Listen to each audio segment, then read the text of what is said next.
नमस्कार, आप देख रहे हैं एनबी न्यूज और मैं हूं आपके साथ योगेश पांडे। स्वागत है आपका राजधानी लाइव में।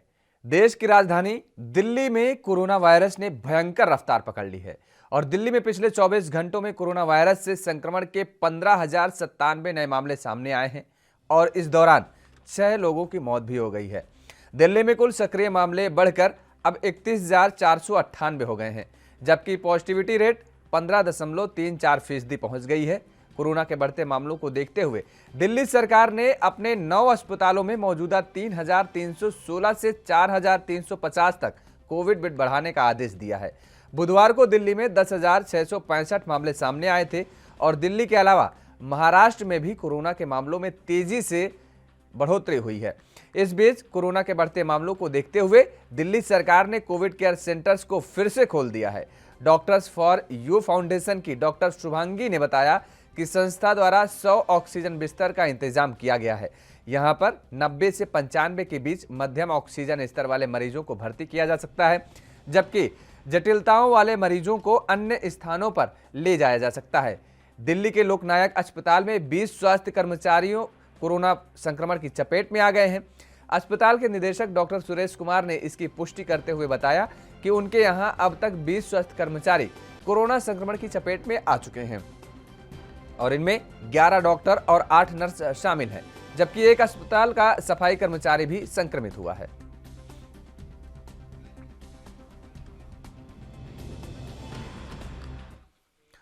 और इसी खबर पर ज्यादा जानकारी के साथ हमारे साथ संवाददाता राजीव तिवारी दिल्ली से जुड़ चुके हैं सीधे। राजीव, जिस तरीके से कोरोना का कहर एक बार फिर से बढ़ता जा रहा है, ग्राफ जो है वो शिखर को दिखाई दे रहा है, ऐसे में अब इससे कहीं ना कहीं डॉक्टर भी अछूते नहीं रह गए हैं। जिस तरीके से जो मामले सामने आ रहे हैं, डॉक्टर भी कोविड पॉजिटिव पाए जा रहे हैं। क्या कुछ जानकारी है दिल्ली में और कैसे हालात बने हुए हैं? देखिए, बिल्कुल सही कहा आपने। यहाँ पर बात करें जिस तरीके से लगातार कोरोना की जो स्थिति है वो कहीं न कहीं बिगड़ती हुई नज़र आ रही है, क्योंकि आंकड़े की बात करें जो है तो आंकड़े दिन पर दिन यानी कि हर 24 घंटे के अंदर लगभग 4 से 5,000 का आंकड़ा पार करता हुआ नज़र आ रहा है। मगर यानी कि पिछले 24 घंटे की बात करें तो लगभग कह सकते हैं 15,000 से ज़्यादा के आंकड़े आ चुके हैं। मगर स्थिति को कंट्रोल करने के लिए बार-बार केंद्र सरकार और दिल्ली सरकार कह रही है कि हम स्थिति को कंट्रोल कर रहे हैं, मगर जिस तरीके के आंकड़े सामने आ रहे हैं उससे कहीं न कहीं चिंताएँ बढ़ती हुई नज़र आ रही है और इसी को लेकर कहीं न कहीं डॉक्टर भी जो है अब इस वायरस की चपेट से अछूते नहीं नजर आ रहे हैं, क्योंकि जिस तरीके से एलएनजेपी की बात करें यानी कि लोकनायक अस्पताल की बात करें तो वहां पर भी डॉक्टर और स्टाफ दोनों ही संक्रमित होते हुए नजर आए हैं। तो कहीं ना कहीं दिक्कतें जरूर है। लगातार 20 डॉक्टर के जो कहते हैं मेडिकल डिपार्टमेंट के 20 लोग भी इसमें चपेट में आ चुके हैं। तो कहीं ना कहीं दिक्कतें जरूर है, मगर दिल्ली सरकार ने अभी भी ये विश्वास दिलाने की कोशिश की है कि अभी हम स्थिति को कंट्रोल कर सकते हैं। मगर जिस तरीके के आंकड़े सामने आ रहे हैं, लगातार टेस्टिंग की प्रक्रिया बढ़ाई जा रही है, बेडों की संख्या बढ़ाई जा रही है, यहाँ तक कि अब 1,000 बेडों की जो संख्या है वो भी बढ़ा दी गई है, नॉर्मल बेड बना दिए गए, आईसीयू बेड बना दिए गए। मगर हर तरीके से कोशिश की जा रही है और लगातार कहीं ना कहीं स्थिति को कंट्रोल भी करने की कोशिश की जा रही है। मगर अभी जो हालात है यानी कि आज से कहीं ना कहीं वीकेंड कर्फ्यू का भी ऐलान होने वाला है, यानी कि ऐलान हो चुका है और आज से उसकी शुरुआत होगी और रात 10 बजे से इसकी कहीं ना कहीं शुरुआत देखने को मिलेगी। जी राजीव, कोविड केयर सेंटर को फिर से ओपन कर दिया गया है और ऐसे में लोगों को जागरूक होना बेहद ज़रूरी है, क्योंकि लोग अभी भी बाहर अगर बाज़ारों का देखें, जिक्र करें, बाज़ारों में जो भीड़ उमड़ती है या कहीं बाहर ऐसे सार्वजनिक स्थानों पर जो भीड़ उमड़ती है वो हैरान कर देने वाली होती है। सरकारें भले ही ये प्रयत्नशील हैं कि कोविड पर नियंत्रण पाया जा सके, लेकिन कोई सख्त कदम नहीं उठाया गया। यदि जिस तरीके से पहले कोरोना को चलते लॉकडाउन में जिस तरीके से कहा गया था कि बसों में और मेट्रो में 50% से ज़्यादा लोग नहीं सफ़र कर सकते हैं, एक बार ऐसे में फिर से छूट दे दी गई है। दिल्ली सरकार की तरफ से ऐसा कोई कदम फिर से वापस लिया जा सकता है क्या? देखिए, बिल्कुल सही कहा आपने। यहाँ पर बात करें जिस तरीके से मेट्रो सेवाओं को कहीं न कहीं पहले 50% की गैदरिंग के साथ चलाया गया डीटीसी बसों को, मगर फिर उसके बाद पूरी क्षमता के साथ उसको कहीं न कहीं ढील दे दी गई। मगर यही स्थिति कहीं न कहीं चौंकाने वाली भी है, क्योंकि आंकड़े भी कहीं न कहीं भीड़ की वजह से ही बढ़ते हुए नज़र आ रहे हैं। बाज़ारों की बात करें तो बाज़ारों के अंदर अभी भी भीड़ देखने को मिल रही है और लगातार कहीं न कहीं लोग-बाग जो है सोशल डिस्टेंसिंग का पालन नहीं कर रहे हैं। बेशक दिल्ली सरकार कह रही है कि हमने अधिकारियों को लगा दिया गया है, एसडीएम की टीम जो है लगातार छापेमारी की जा रही है, मगर कहीं न कहीं लापरवाही भी देखने को मिल रही है और कहीं न कहीं अधिकारियों की तरफ से भी कहीं न कहीं लापरवाही देखने को मिल रही है। मगर जिस हुँ। तरीके से आंकड़े सामने आ रहे हैं, उससे लगता यही है कि आने वाले दिनों के अंदर लॉकडाउन ही समाधान नज़र आ रहा है। मगर यहाँ पर बात करें जिस तरीके से अभी जो वीकेंड्स कर्फ्यू का ऐलान किया गया, उसके अंदर कितनी सख्ती होगी, ये आज रात से ही देखने को मिलेगा। मगर कल शनिवार है और परसों इतवार है, तो यानी कि सरकारी विभाग तो पहले ही 2 दिन के लिए बंद हो जाता है, मगर यहाँ पर भी सरकार की तरफ से कहा गया कि सरकारी विभागों के जो कर्मचारी हैं, उनको कह सकते हैं होम वर्क के हिसाब से काम करना होगा। जो प्राइवेट का जो वर्क है, वो कहीं न कहीं 50% गैदरिंग के साथ चलेंगे। मगर कहीं न कहीं बाहर निकलने के लिए लोगों को सलाह भी दी जा रही है कि बाहर ना निकले। डॉक्टरों की तरफ से भी यही कहा जा रहा है कि बाहर ना निकले, मगर लगातार कहीं न कहीं जो भीड़ बाहर देखने को मिल रही है, उससे कहीं न कहीं स्थिति बिगड़ती हुई नज़र आ रही है। जी। राजीव, ये जो कदम लिया गया है दिल्ली सरकार की तरफ से ताकि लोगों में पैनिक ना हो, लोग परेशान हो रहे थे, ऐसा बताया गया कि लोगों को कामकाज के लिए बाहर निकलना पड़ता था, ऐसे में उनको परेशानी का सामना करना पड़ता था। लेकिन क्या ये नहीं लगता है कि वाकई में अगर स्थिति पहले जैसे भयावह पैदा हो गई, क्योंकि जिस तरीके से जो दिन प्रतिदिन कोरोना के मामलों में उछाल देखने को मिल रही है, ऐसा लग रहा है कि वही स्थिति फिर से रिपीट होने वाली है। ऐसे में वो उस स्थिति से बेहतर मुझे लगता है कि क्या दिल्ली सरकार को ये ठोस कदम नहीं उठाना चाहिए कि अभी से लोगों को सतर्क कर दिया जाए और कुछ ऐसे प्लान बनाया जाए ताकि जिस तरीके से कोविड में नियंत्रण पाया जा सके। देखिए, बिल्कुल सही कहा आपने। यहाँ पर बात करें जिस तरीके से आंकड़े सामने आ रहे हैं, उससे बार-बार दिल्ली सरकार कह रही है और खुद दिल्ली के स्वास्थ्य मंत्री जो है सत्येंद्र जैन, वो बार-बार कह रहे हैं कि हम कंप्लीट लॉकडाउन नहीं लगाएंगे। मगर यही स्थिति दिल्ली सरकार की तरफ से दूसरे लॉकडाउन में भी देखने को मिली थी। जब स्थिति को कंट्रोल करने के लिए बार-बार अरविंद केजरीवाल कह रहे थे टीवी पे आके कि हम स्थिति को कंट्रोल कर सकते हैं, लगातार सोशल डिस्टेंसिंग बना सकते हैं, लोग-बाग हमारा सहयोग कर रहे हैं। मगर जो स्थिति थी, वो कहीं न कहीं चौंकाने वाली थी और वो आंकड़े जो थे, वो कंट्रोल दिल्ली के सरकार से बाहर हो चुके थे और इसी को लेकर कहीं न कहीं केंद्र सरकार की बार-बार मदद मांगी गई थी। मगर वही स्थिति अभी भी देखने को मिल रही है। बार-बार दिल्ली सरकार कह रही है कि हम इस स्थिति को कंट्रोल कर सकते हैं, संपूर्ण लॉकडाउन लगाने की जरूरत नहीं है। मगर जिस तरीके से मेट्रो को अंदर छूट दी गई है, पूरी क्षमता के साथ चलने की अनुमति दी गई है, डीटीसी बसों के अंदर अनुमति दी गई है, तो भीड़ तो बढ़ेगी, मगर कहीं न कहीं आंकड़े भी बढ़ते हुए नजर आएंगे और यही चीज को लेकर दिल्ली सरकार को भी सतर्क होना चाहिए और कुछ कड़े कदम उठाना चाहिए। मगर लगता यही है कि वीकेंड कर्फ्यू अगर इनका सक्सेस नहीं हुआ, तो कंप्लीट लॉकडाउन ही दिल्ली सरकार के पास एक समाधान है जो उसको इस्तेमाल किया जा सकता है। जी। राजीव, एक आखिरी सवाल आपसे जानना चाहेंगे कि जिस तरीके से जो मामले बढ़ रहे हैं, दिल्ली की जनता में, दिल्ली की लोगों का क्या मानना है कि किस तरीके से कानून बनाने चाहिए? क्या वाकई में एक बार फिर से लॉकडाउन की स्थिति पैदा हो रही है? देखिए, बिल्कुल सही कहा आपने। यहाँ पर बात करें जनता की, तो जनता बिल्कुल कहीं न कहीं परेशान भी होती नज़र आ रही है क्योंकि अब उनके पास कहीं न कहीं रोज़ी-रोज़गार खत्म होता हुआ नज़र आ रहा है। लोगों की जॉब नहीं है, दोबारा से वही स्थिति बनती हुई नज़र आ रही है और दिल्ली सरकार कह रही है कि हम स्थिति को कंट्रोल कर सकते हैं। मगर यहाँ पर जनता जो बिल्कुल मान रही है कि दिल्ली सरकार कंट्रोल नहीं कर पा रही है, जिसकी वजह से कहीं न कहीं आने वाले दिनों के अंदर जनता को कहीं न कहीं खामियाजा उठाना पड़ सकता है। मगर ये जिस तरीके से दिल्ली सरकार कह रही है कि हम स्थिति को कंट्रोल कर रहे हैं, लगातार लॉकडाउन की स्थिति नहीं बनेगी, मगर अगर लॉकडाउन की स्थिति बनी तो कहीं न कहीं जनता को ही सबसे ज़्यादा नुकसान होगा और कहीं न कहीं आंकड़े जो हैं वो चौंकाने वाले आएँगे। मगर जिस तरीके से दिल्ली सरकार कह रही है कि अभी आंकड़ों को हम कंट्रोल कर सकते हैं, मगर आंकड़े कंट्रोल होते हुए दिल्ली सरकार के हाथ में नहीं नज़र आ रहे हैं। जी। चलिए, बहुत बहुत शुक्रिया तमाम सारी जानकारी देने के लिए। राजीव हमारे साथ जुड़े हुए थे दिल्ली से संवाददाता। तो लगातार कोरोना के मामलों में बढ़ाव देखने को मिल रही है। पॉजिटिविटी रेट 15.34% पहुंच गई है दिल्ली में और दिल्ली में कोरोना का कहर एक बार फिर से लगातार जारी है। ऐसे में एक बार फिर से दिल्ली सरकार ने बड़ा कदम उठाया है और कोविड केयर सेंटर को एक बार फिर से ओपन कर दिया गया है, यानी रीओपन कर दिया गया है कोविड केयर सेंटर को और लोगों में पैनिक की स्थिति नहीं बने, इसको लेकर के तमाम सारे योजनाएं, तमाम सारे नियम बनाए जा रहे हैं दिल्ली सरकार की तरफ से। हालांकि जिस तरीके से सख्त कदम उठाया गया था दिल्ली सरकार की तरफ से और ये कहा गया था कि मेट्रो बस और डीटीसी बसों में 50% से ज़्यादा लोग सफ़र नहीं कर पाएंगे, लेकिन एक बार फिर से स्थिति को नियंत्रण में पाने के लिए और देखते हुए, लोगों को परेशानी देखते हुए दिल्ली सरकार ने छूट जरूर दे दी है। और उधर कोरोना का प्रकोप देश के हर राज्य में तेजी से बढ़ रहा है। वहीं गुरुवार को चंडीगढ़ में कोरोना के कुल 331 नए मामले सामने आए हैं और 17 लोग कोविड से ठीक भी हुए हैं। चंडीगढ़ में कोविड पॉजिटिविटी रेट 7.61% है। नए मामलों को मिलाकर अब चंडीगढ़ में कोरोना के सक्रिय मामले 979 पर पहुंच चुका है।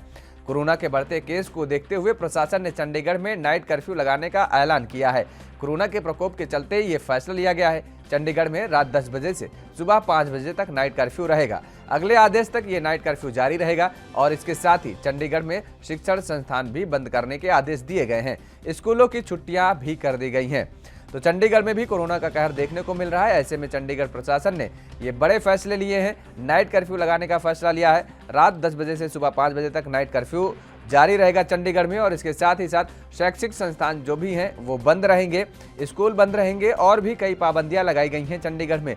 कोरोना पर नियंत्रण पाने के लिए ये एहतियातन बड़े कदम उठाए गए हैं चंडीगढ़ प्रशासन की तरफ से। लगातार जिस तरीके से कोरोना अपना भयावह रूप दिखाता चला जा रहा है देश भर में, देश के अलग अलग राज्यों में, तमाम सारे हिस्सों में कोरोना एक बार फिर से अपना कहर बरपा रहा है।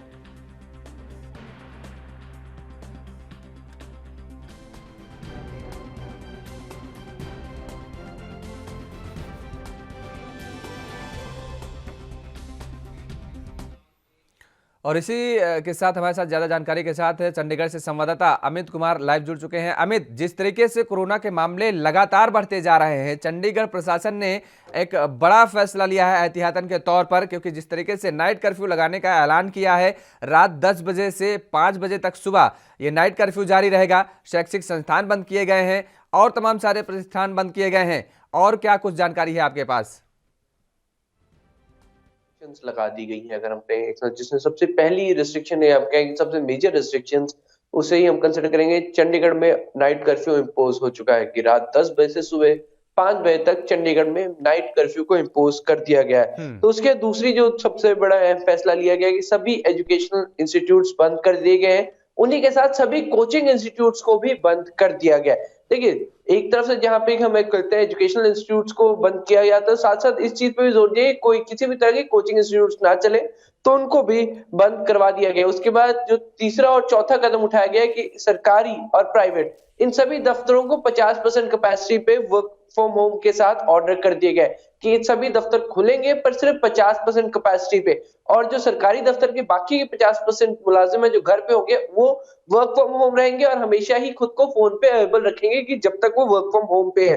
तो उसके बाद हम पांचवा कदम हो जाते हैं कि सभी बार्स, रेस्टोरेंट्स, मल्टीप्लेक्स हॉल, इन सब की कैपेसिटी को 50% पे कर दिया गया। खैर, ये कदम पुराना ही है कि ये पहले ही 1 जनवरी से चंडीगढ़ प्रशासन की तरफ से ले लिया गया था, तो इसको हम कह सकते हैं दोबारा से रीइंपोज किया जा रहा है। वही छठा स्टेप जो हम कहेंगे एक मेजर सेटबैक रहेगा कि सभी स्पोर्ट्स जिम, स्पोर्ट्स कॉम्प्लेक्स, उन सबको बंद कर दिया गया है। खास तौर पे इस फैसले से जिम ट्रेनर्स में फिर से काफी चिंता हो गई है, क्योंकि उनका कहना है कि पिछली बार भी सबसे पहले हमारे ही जिम्स को बंद कर दिया जाता है और उसके सबसे देर से हमें ही हमारे जिम्स को खोला जाता है, जिससे हमें सबसे ज्यादा फाइनेंशियल दिक्कत परेशानी झेलनी पड़ती है। चाहे फर्स्ट वेव की बात करें, चाहे सेकंड वेव की बात करें, और अब थर्ड वेव के सिनेरियो को देखते हुए बोल रहे हैं कि क्या हमारे लिए कोई स्टेप उठाया जाएगा, क्योंकि हमें सबसे पहले बंद करवा दिया जाता है। हमारी कैपेसिटी आधी नहीं होती है, हमें सीधे तौर पे बंद करवा दिया जाता है, जिसमें उन्होंने सीधा ही चिंता की कि हमने भी अपनी रोजी रोटी चलानी है, हमारे साथ भी हमारे कई एम्प्लॉइज हैं, हमारे भी बच्चे हैं, उनको हमें ध्यान देने की जरूरत है और उसको लेकर आज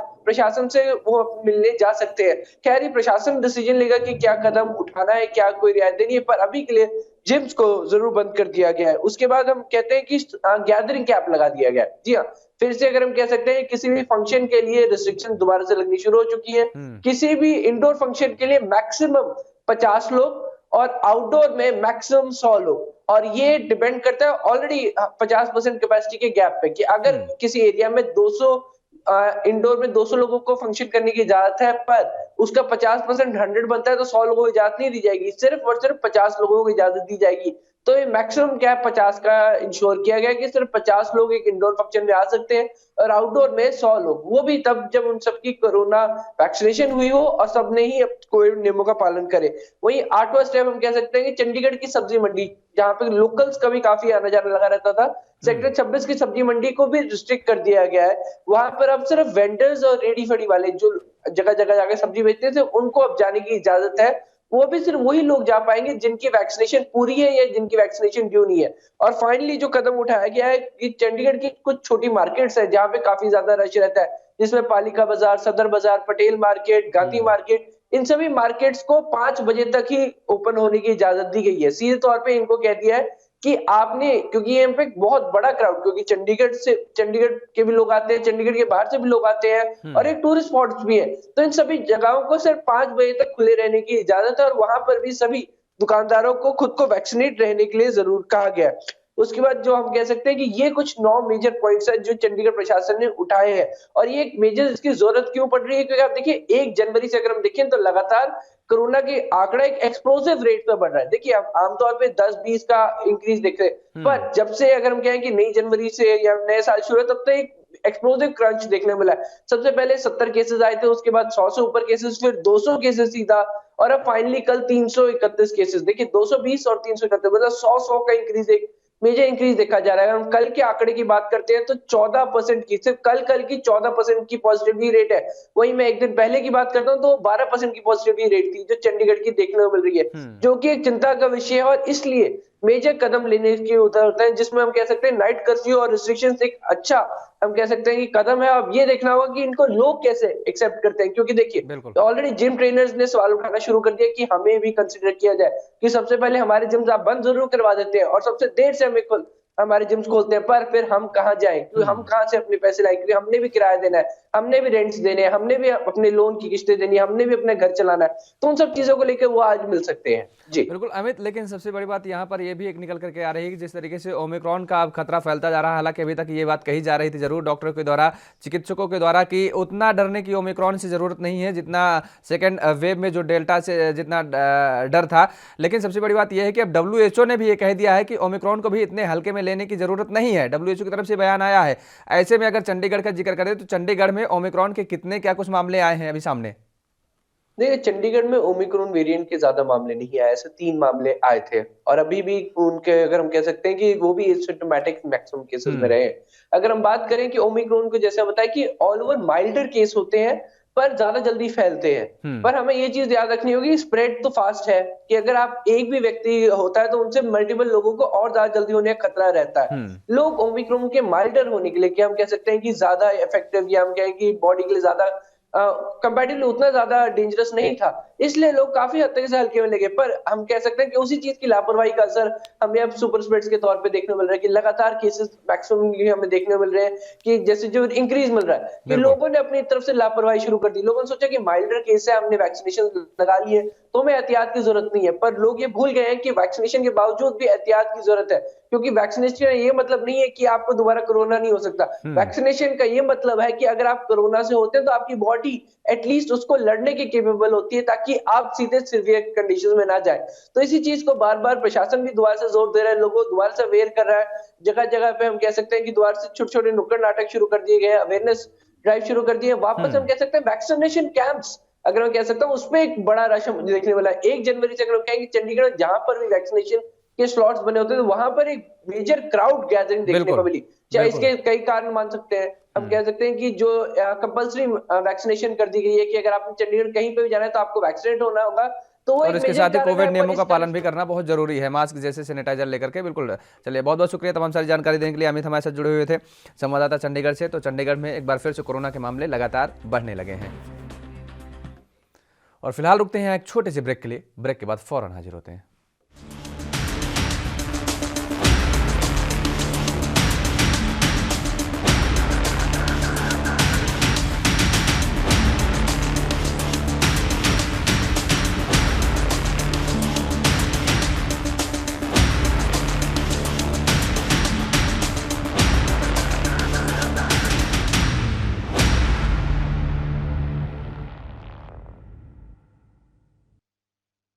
और ब्रेक के बाद एक बार फिर आप सभी का स्वागत है। खबरों में आगे बढ़ेंगे। मुंबई पुलिस आयुक्त हेमंत नागरले ने बुधवार शाम प्रेस कॉन्फ्रेंस में कहा कि मुस्लिम महिलाओं को निशाना बनाने वाली बुली बाई ऐप के प्रचार में शामिल लोगों ने गुमराह करने के लिए ट्विटर हैंडल पर सिख समुदाय से जुड़े नामों का इस्तेमाल किया। बुली बाई ऐप मामले में मुंबई अब तक 3 लोगों को गिरफ्तार कर चुकी है। पुलिस ने इस मामले में एक लड़की को उत्तराखंड के रुद्रपुर से गिरफ्तार किया है। हैरानी की बात है कि लड़की जो सिम अपने मोबाइल में इस्तेमाल कर रही थी, उनकी आईडी को लेकर मुंबई पुलिस भी हैरान थी। यही कारण रहा कि जब मुंबई साइबर सेल की टीम ने मोबाइल की CDR और आईडी निकाली तो यह आईडी पुरुष के नाम पर मिली। इसके बाद मुंबई पुलिस रुद्रपुर पहुंची और जब आदर्श कॉलोनी में दबिश दी तो आरोपी एक युवती निकली। इसके बाद मुंबई पुलिस ने स्थानीय महिला पुलिस की मदद से आरोपी युवती श्वेता को गिरफ्तार किया। बता दें कि 1 जनवरी को बुली बाई ऐप से मचे बवाल के बाद मुंबई की साइबर सेल पुलिस ने केस दर्ज कर ऐप से जुड़े 3 लोगों को अब तक गिरफ्तार किया है। और इस ऐप पर मुस्लिम महिलाओं की तस्वीर ऑनलाइन पोस्ट कर उन्हें बदनाम किया जा रहा था। पुलिस ने यह भी दावा किया कि ऐसा लगता है कि आरोपियों ने अपने ट्विटर हैंडल में सिख समुदाय से संबंधित नामों का इस्तेमाल किया था, जिससे कि लोगों को गुमराह किया जा सके और आरोपियों की पहचान न हो पाए। इस संबंध में एक वरिष्ठ पुलिस अधिकारी ने बताया कि शहर पुलिस की साइबर सेल द्वारा उत्तराखंड से गिरफ्तार की गई 18 साल के लड़के श्वेता सिंह मुख्य आरोपी है, जिसने ऐप का ट्विटर हैंडल भी बनाया था। ये नहीं था, क्योंकि जिस केस के बारे में आपको जानकारी नहीं है, आपके पास में एफआईआर नहीं है, उसके बारे में जनरली कोई लोकल पुलिस जनरली बात नहीं करते हैं। So I will unless it is authenticated by the investigating unit, मैं आप लोगों से और साथ में ही नागरिकों से रिक्वेस्ट करना चाहूँगा, आपको जो प्रेस नोट दी जाएगी उसमें ट्विटर हैंडल्स मेंशन है, उसमें कुछ ईमेल्स मेंशन है। तो इंटरनेट पे जो भी हमारे नागरिक हैं जिनको इन लोगों के बारे में कुछ भी पता होगा, कुछ भी डिटेल इंफॉर्मेशन वो दे सकेंगे, तो हमें वो हमारे इन्वेस्टिगेशन में काम आ सकेगी। और इसी खबर पर ज्यादा जानकारी के साथ हमारे साथ मुंबई से संवाददाता सत्य प्रकाश सोनी लाइव जुड़ चुके हैं। सत्य प्रकाश, बुली बाई ऐप का मामला जिस तरीके से सामने आया, उसके बाद हड़कंप मचा और 3 लोग अब तक गिरफ्तार किए गए हैं मुंबई पुलिस के द्वारा, और क्या कुछ जानकारी है? बुली बाई ऐप मामले में मुंबई पुलिस और मुंबई की साइबर सेल लगातार कार्रवाई कर रही है, जिसमें अब तक 3 लोगों की गिरफ्तारी की है, जिसमें विशाल कुमार झा, श्वेता सिंह और मयंक रावत नाम के शख्स को गिरफ्तार किया, जिसकी मुख्य सूत्रधार श्वेता सिंह बताई जा रही है। श्वेता सिंह अपने मृत पिता की मोबाइल ऐप के द्वारा एक ट्विटर हैंडल तैयार किया था, जिसको हैंडल करने का काम विशाल कुमार को था। विशाल कुमार ने एक सिख समुदाय का जो है प्रोफाइल बनाकर इसको बना रहा था, जिससे लोगों को यह गुमराह किया जा सके कि जो प्रोपोगंडा चलाया जा रहा है वो सिख समुदाय द्वारा चलाया जा रहा है। ज्यादातर इस मामले में साइबर सेल और मुंबई पुलिस ने लगातार कार्रवाई करते हुए 3 लोगों को गिरफ्तार किया है। जैसा कि मुंबई पुलिस आयुक्त ने कहा है कि आने वाले समय में और काफी लोगों की गिरफ्तारी हो सकती है, इसको लेकर लगातार साइबर सेल जांच कर रहा है। सत्य प्रकाश, जिस तरीके से मुख्य आरोपी श्वेता सिंह को बताया जा रहा है, श्वेता सिंह को लेकर के जो जानकारी आई कि उसके माता पिता अब नहीं रहे और वो जो आईडी यानी जो उसके सिम कार्ड में जो आईडी लगी हुई थी वो उसके पिता की लगी हुई थी, क्या वजह है? श्वेता सिंह का अब तक कोई बयान, पूछताछ में कोई उसने कुछ बताया कि अब तक वजह क्या थी जो इस तरीके का वो काम करने के लिए मजबूर हुई? देखिए, इस तरह की जानकारी अब तक साइबर को नहीं मिली है, लेकिन साइबर सेल का कहना है कि श्वेता सिंह वो मुख्य सूत्रधार है जिसने ट्विटर हैंडल तैयार किया था और अपने जो उनके जो मृत पिता है उनका मोबाइल नंबर उपयोग किया है। अब ऐसे में जो विशाल कुमार नाम का शख्स बंदा है वो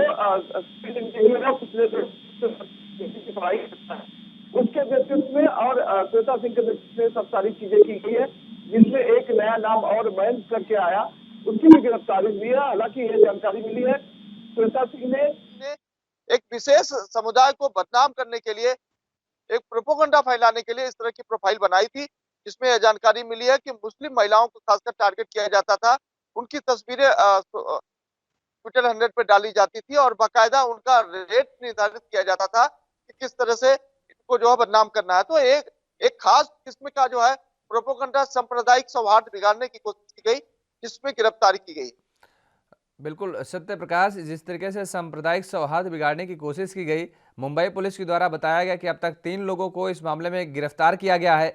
क्या और आरोपी इसमें शामिल हो सकते हैं? मुंबई पुलिस की तरफ से कोई ऐसी बात आई सामने अभी तक?